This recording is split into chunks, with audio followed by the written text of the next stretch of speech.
Welcome to my channel. Today I would like to share with you my experience from the past regarding being alert.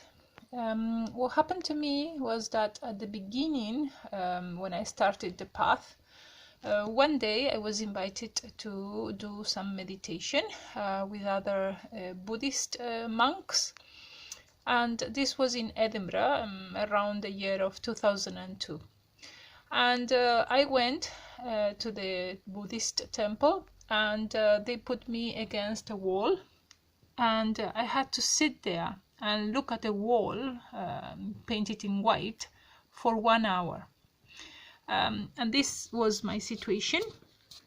I could only see red demons, and I was very tense. I could not, I could not be calm. I could not remain still. And I remember looking at the others who were sitting against the wall and being calm and at peace. So that was, for me, was to go through hell for 1 hour. After that experience, as I say here, I could only see red demons. Master Samael speaks about the egos. They are also called the red demons of Seth. My body was hurting me. I hated it. And I thought I will never achieve peace of mind. So from that moment, I decided not to go to do meditation anymore, ever again.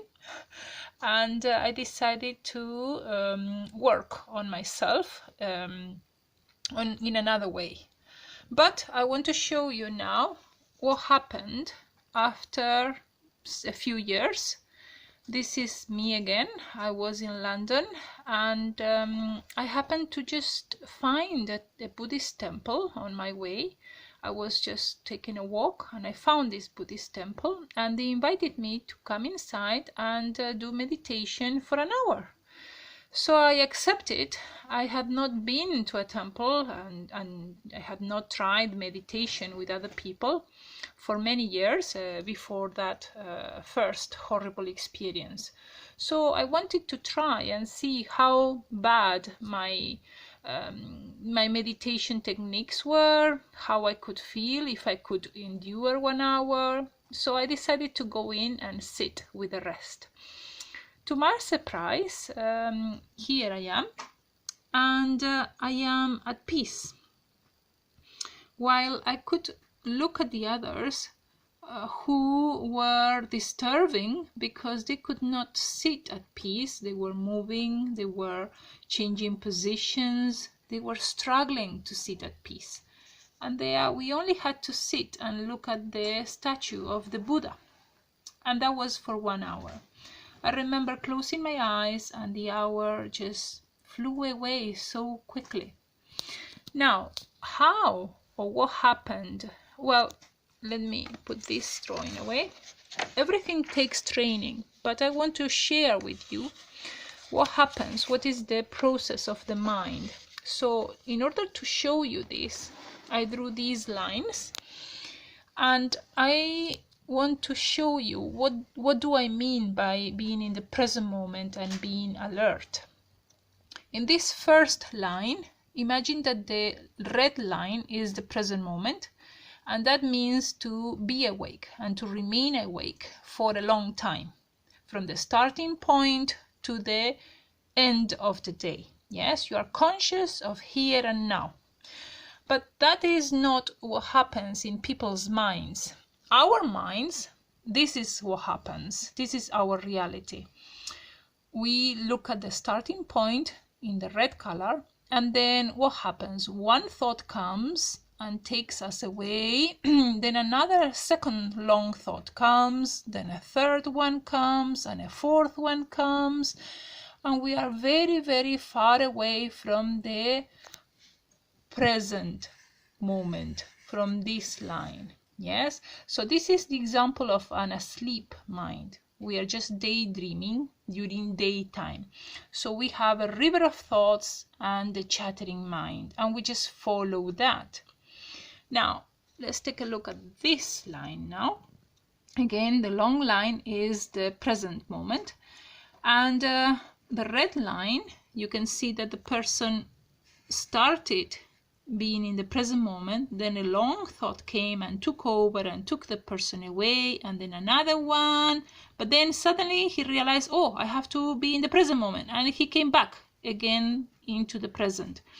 And for a little bit he continued to be in the present moment, then suddenly he couldn't resist and another thought took him away into somewhere, I don't know, maybe home, work, problems, thinking about life, the party last night, I don't know. And suddenly, oh, I remember I have to be awake, and back again to being awake. And that's the mind of a person who is struggling to remain awake. Now, let me see now another picture. So what happened to me? As I said to you earlier, everything takes training. In those years, I had to work, and I was working in a supermarket, and they were sending me to do different tasks. I do not know where you work, but whatever you do, I don't think it's far from what I had to do and what I do every day, which is to work on being alert again and again. And this is a training that I suggest you start doing. Why? You will see throughout this video why. You need to bring your mind home at all times. One of the repetitive works that I had to do was to face up the products. So I had to face up the whole shop at the end of the day. And that is to put all the products nice and neatly to the front. Yes, and that takes a lot of effort and concentration. So what I did was to use that, my workplace, as a place for training my mind. So this is me and my mind. So I started being alert. Then maybe a short thought would come. I would quickly cut it and back to the present and to the here and now. And again, I will stay alert. Again, of course, another thought will try, and then back to the present moment. And again, I will remain alert. Another thought will take me away, and then again, I will force myself to be back into the present moment. And again, my mind will try. The ego has lots of thoughts and lots of tricks, and will tempt you with lots of nice thoughts and memories, and then again push myself back to the present moment. So this was the training I was doing every time at work. And everywhere I am, I try to be alert in the here and now. So I will tell you the important things that you need to do. First of all, look at what you are doing. Second, pay attention to whatever task you are asked to do. Keep an eye also inside you for egos that will manifest. So in your mind, your heart, your sexual center. Number 3, if you're doing something at work, but your mind is wandering places, then you are not in the present moment. So that's when you have to keep an eye on bringing the mind back to the present moment again and again. Then you start to concentrate. That's a 4th stage.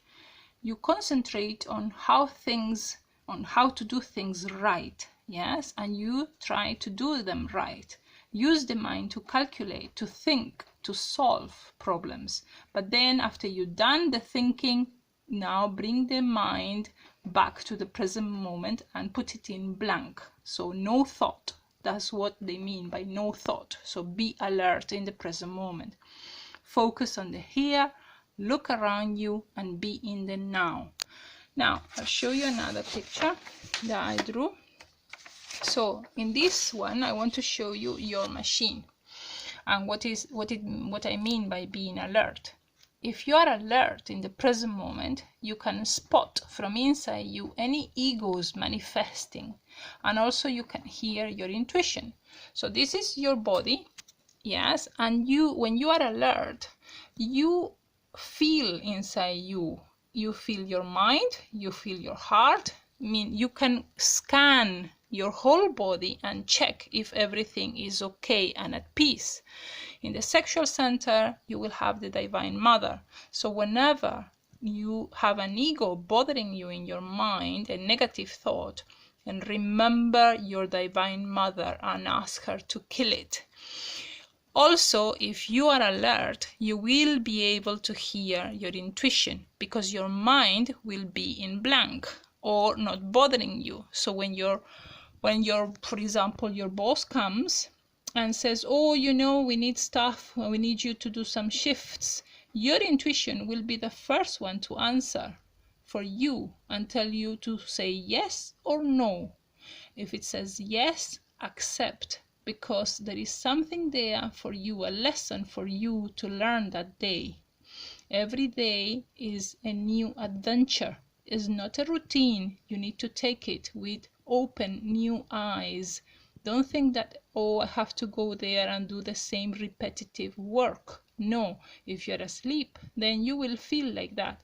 But if you are alert and awake, then you will learn lessons every single day. Then the other important thing, you can control your motor center and force your body to stay calm, remain calm. And for example, I notice people in the streets, they just walk fast like machines and they don't realize that they are just, you know, like racing. Anyways, the other thing, the important thing is being in control of your body. And if you are in control of your body, you will be able to remain calm. And then another thing I can tell you is that lustful thoughts come from the sexual center. Yes, and negative feelings as well. Whenever somebody says something at you, it can hurt you. So be alert to kill the ego. That's the most important thing. Now another picture, just a moment, just to give you a guidance on what are the important points. When too many thoughts flow through your mind, then force yourself to look outside and to focus on the tasks that need to be done. Yes, so when the chattering mind is happening, you know, try to push yourself to look outside and to focus on the things that you need to do. Then next one, prioritize. Yes, we all have too many things to do throughout the day, and first of all is you need to decide which are the most important things. The most important thing will be done first. The second most important will be done second. Like that. So what is second, what is second, and third. So while you are concentrating on the first important task, don't allow your mind to start thinking of the next task. So bring back your mind to the first task until it is completed. Then begin focusing on the second task. So do one thing at a time. You are not a machine. Now, if you're having lunch, you're having a break, then your attention must be on the food or just relaxing, looking around you. Yes, if you're walking, just try to focus on your walk, on your pace of walking. Why are you walking so fast? Try to be in control of your body. If you are washing dishes, only wash dishes. Don't be washing dishes and thinking, oh, where is this? What's tomorrow? Or what happened last night? Or, you know, either we are in the future all the time with our minds, or we are in the past. But the most important and most difficult thing to do is to stay and remain in the present. So you're not a machine. Do things consciously. The result will be that you will be more and more awake in the superior dimensions. And finally, to finish this lesson, I would like to share with you a dream I had with Master Samael. Master Samael showed me that the awakening of the consciousness is a gradual process, and it goes from 0 to reaching 100%. So, as I said to you, it's a gradual process that you will be acquiring, and these are steps on starting this awakening of the consciousness. Also, it is related to the killing of the egos, because the ego is the one that is keeping our consciousness asleep. So as we go killing the egos, we will be awakening the consciousness. And the other thing I wanted to show you is this. Here we have the image of the Buddha under the Buddha tree and under the Bodhi tree. And when he finished the path, he exclaimed, "I'm awake." I'm awake esoterically, meaning he has achieved 100% consciousness. And why is he under the Bodhi tree? This Bodhi tree is the tree of life. Up to here, I see you in my next video. Try to apply these techniques during the day and then tell me about it. How do you find them? Thanks for watching.